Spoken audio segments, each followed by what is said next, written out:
We are here with Tory Mather from Pittsburgh. You were recently in Ann Arbor for a visit, and it was your first time in Ann Arbor. You had never been before. So Yep. I'm really excited to hear about your first impressions and everything and how you liked it. I have my 5 questions that I typically ask people that come and visit. So I'm just gonna jump right in. What surprised you most about Ann Arbor during your visit? Ooh, that's a good one. Um, I think what surprised me the most was how good all of the food was and how diverse all of the food was. And I don't want that to sound like I expected the food to be bad or I expected it, I did ex like it's a city, I expected it to be good, but I didn't expect it to be like top tier. I think everything that I ate in Ann Arbor was so good from like Jenny's farm donuts, the apple cider donuts, to like w eating at Spencer, and everything in between was amazing. So just the fact that every single thing that I ate was so good was probably the surprising part for me. Hmm. Love to hear it. We are a foodie town for sure. Yeah, and I even just walking around, there were so many other places, only having like 48 hours or a little bit longer than 48 hours. I have a list on my phone now of all the places I want to go back to because you can only eat so much It's true. in 2 days. It's true. I love that. I love that you've got a list. That's Yeah. amazing. All right. Which experience or spot do you think every first time visitor shouldn't miss that you went to? Shouldn't miss. Hmm. Okay. I am going to pick more than one. Uh, so I think for anyone that loves books, I went to 5 different bookstores when I was in Ann Arbor. I think my personal favorite was Literati. Went on a Friday night, and I I don't I think I think of bookstores as people go on the weekend, and it the way you hear people talk in the media, like, oh, print is dead, blah, blah, blah. And I went into this bookstore and there were probably like 50 people in this bookstore and everyone's talking to each other and recommending books. And you're kind of like crawling over somebody to try to look at the book that you want. And it was just like such a fun atmosphere. They had so many books that I wanted. I am impressed with my self-control that I only walked out with one one book and it was autographed, so that was super cool. So I really enjoyed that experience. I mean, all the bookstores that I went to were good. But I think that one was my personal favorite. And it was one of those places where like when you go to a new city, especially like being by myself, it was one of those things where um you just immediately felt like you would be welcome in that community. Like if I moved to Ann Arbor tomorrow, I would go to Literati's website and look at all the events and see what events I would want to go to. Because it just felt like so welcoming in that way. And then so I went to 2 different co-working spaces, and I think if someone is going there to do like and they want somewhere to work, the Brightworks co-working space was amazing. They had so many different options for like what type of workspace you wanted. So they had, you know, the beanbag chair, they had an outdoor space, they had offices. And so if someone is going there to work, like that is the place that I would go to. And what's really cool is it's right next to a nature reserve. So I, slammed my laptop shut and immediately immediately went to the nature reserve next door. And that's just such a, it's sometimes very hard in this digital world of you feel like you're always working and you feel like you always have to respond to things and so to have that mental space of like, okay, I'm putting my laptop away, I'm not looking at my phone notifications, and I'm just like walking around in the woods that is 2 minutes from this awesome co-working space. I thought that was really cool. So if someone is like a digital nomad, that would be the place I recommend for that. And then I really also liked the botanical garden. I thought all of the bonsai trees were so cool. They're all so different looking, and you're like, okay, this is cool. This tree is like double my age or whatever, and someone has carefully like made it the way that it is. And I probably have like 50 photos of bonsai trees on my camera. So I thought that was really cool. And I didn't mention at the top, but you travel solo and you were in Ann Arbor solo. Um, and that's kind of what we asked of you is the point of this trip was to show that Ann Arbor is a great solo destination. And how can you travel solo but not feel alone? And Yes. because I think solo travelers, part of it is learning how to travel by yourself and being independent, and you want that independence, but you don't want to be lonely, you know? No.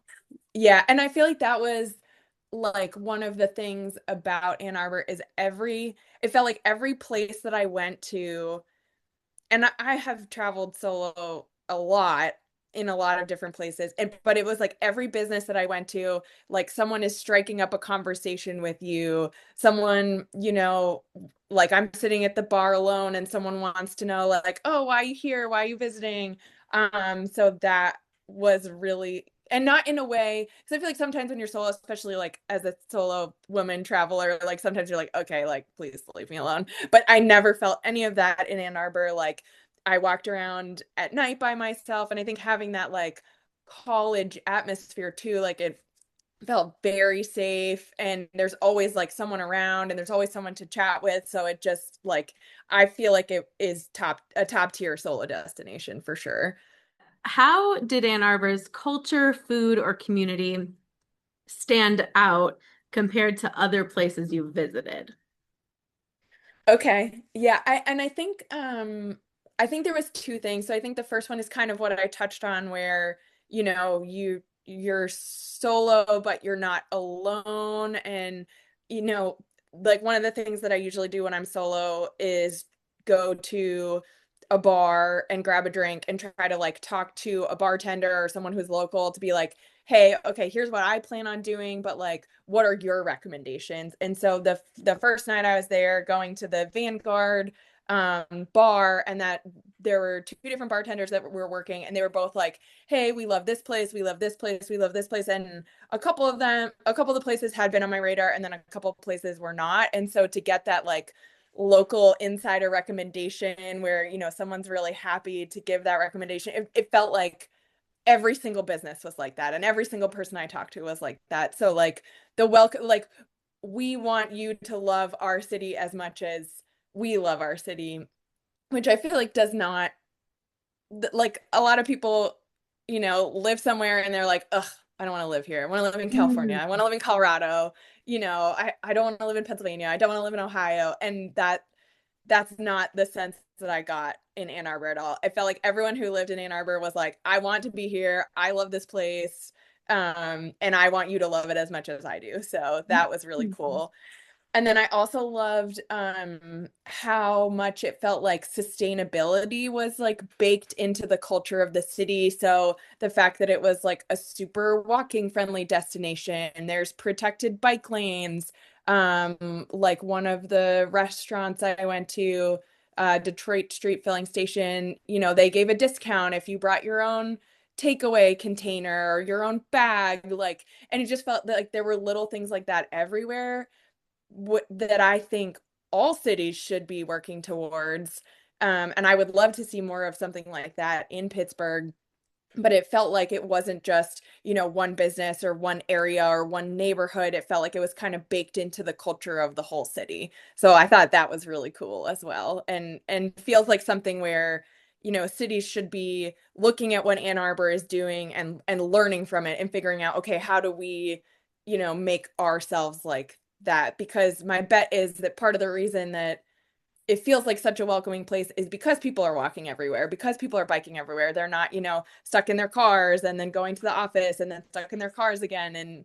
And that's probably like I think both of those things, the sense of community and the sustainability, like go hand in hand, is what it felt like to me. What was your most content worthy moment that you had in Ann Arbor? Hmm, that is a good question. So I had a lot of this is kind of a dorky answer, but I had a lot of fun filming at both the hotel, like in the hotel room, and then also at Brightworks was very fun to film at, I think because of all of the different spaces. And so like I know you've seen at least some of it, and then some of it's going to come out later.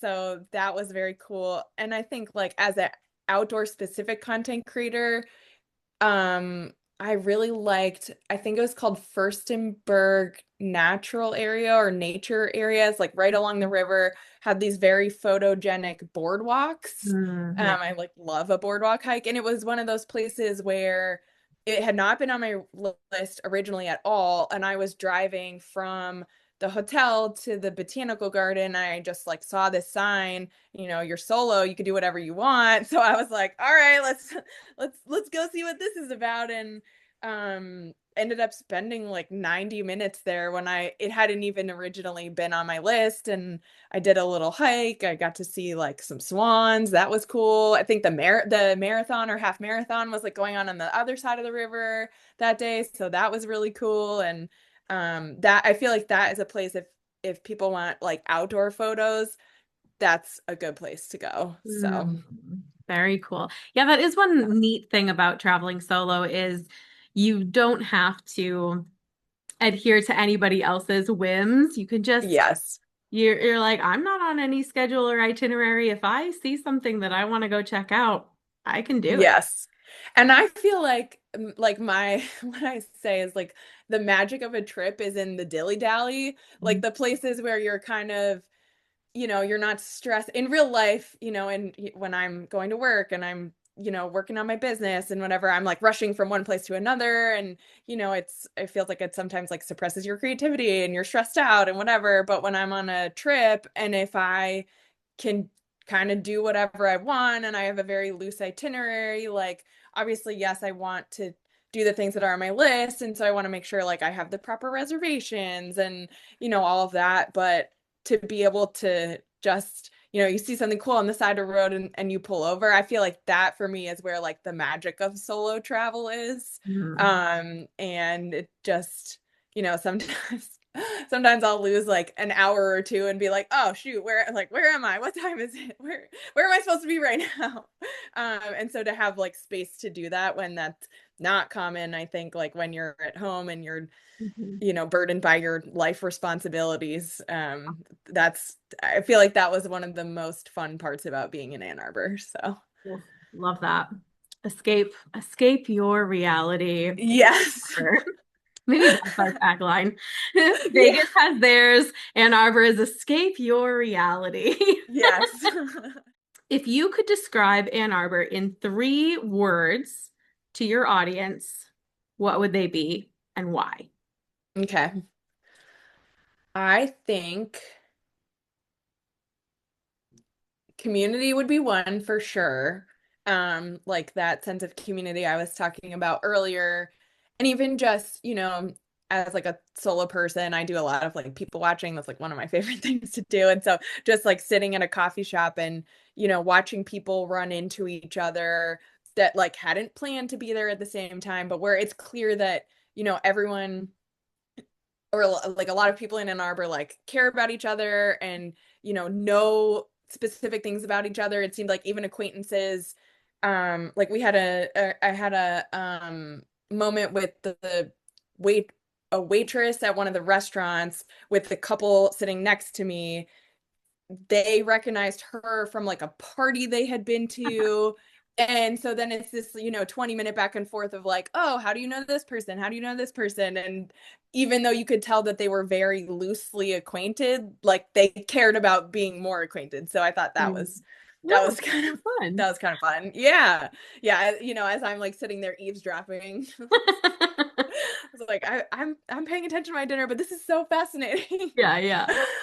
And then I think the second one would be sustainability. I think that was clear that it was a core value of the city and the businesses and the people too. Like, it is the last time I was in Manhattan, I was sitting in a bar and one of the people I sat next to was talking about, oh, they changed all the parking rules and now I can't park my car these places. And so, like, even though that's where New York City is like trying to go, it felt like in Ann Arbor people actually like want that. So, that was great.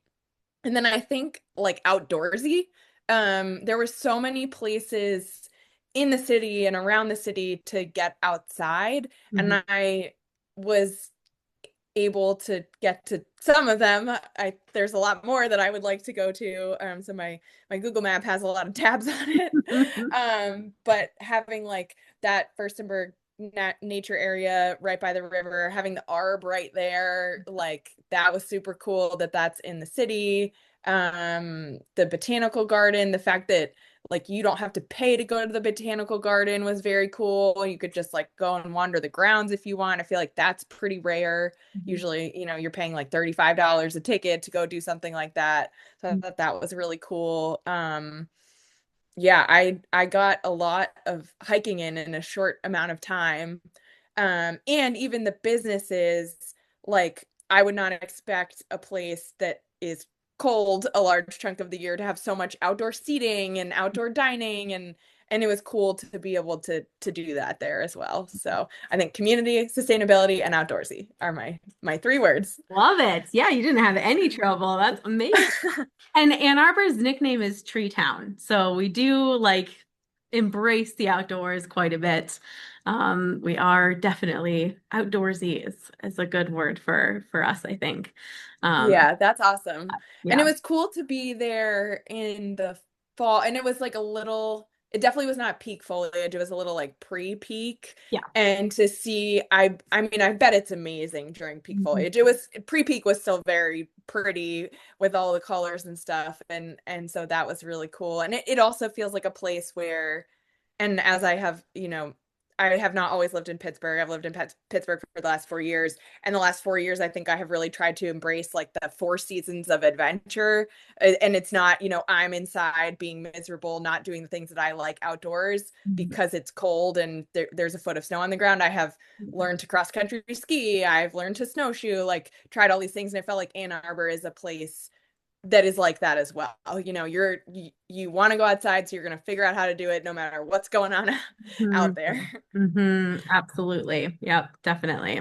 And good news is Pittsburgh is only a 4-hour drive away. So I know, and I honestly think that that was probably the most surprising part of the trip is, I mean, I knew, when we had talked originally, I had looked up how far away Ann Arbor is, but the fact that Ann Arbor is closer to Pittsburgh than Philadelphia by a not insignificant amount was like mind blowing for me. And I've lived in Pennsylvania for 10 years now. Like I should know this, but I did not know that. And so that was great because I try to do a lot of weekend travel without, taking time off from work because, that PTO is sacred. You really got to save it. And so to be able to absolutely. like leave on a Thursday night after work, drive 4 hours, like that's very manageable. And then, work from awesome co-working spaces and then be able to have a full weekend and be able to be home in time, for the Sunday scaries with the chores and you can get everything done. You're not like, oh shoot, it's 10 o'clock at night and I haven't gone to the grocery store. Like it was such a great 3 days. It was great. Amazing. I love it. Well, that's the end of my questions, but I would love for you to let the audience know what you've got going on. Tell them all of your social handles and website and any other projects you have in the works that they should know about. And I will definitely plug it in the description so that they can keep their eyes out for them. Awesome. Okay, so I am Tory, Tory, Talks Trails on all platforms. So TikTok, Instagram, YouTube, and Facebook. And then my website is mytrailsaremany.com. So have written about Ann Arbor. I've written about a lot of Pennsylvania, Ohio, and I'm starting to incorporate some of our international hikes in there. So really trying to cover all of the outdoor adventures and travel adventures that I go on, so that, when people see photos and are like, "Hey, what did you do when you were in Ann Arbor?" I can be like, "All right, here's my itinerary. Just go do the itinerary." So for Ann Arbor, I have, exactly what I did over the 3 days that I was there. So if you're like, I hate planning travel, just go to the website and do exactly all those things in the order that I did them. Um, and then I also have my first book coming out in the spring. So it should be out by the end of April, and it's called Scenic Natural Wonders of Pennsylvania. It's 84 places to get outside and embrace the beauty of nature in the state of Pennsylvania. So if you're in Ann Arbor and you want to explore places close to Pittsburgh, there are a decent amount that would be about a 4 or 5 hour drive from Ann Arbor. So cool. Thank you so much for taking the time to sit down with me. I really appreciate it. Yeah, thank you for chatting with me, and I can't wait to come back to Ann Arbor. It was such a great place. Awesome. Well, we can't wait to have you. Yay. Thank you so much. We will see you soon, hopefully. Yes.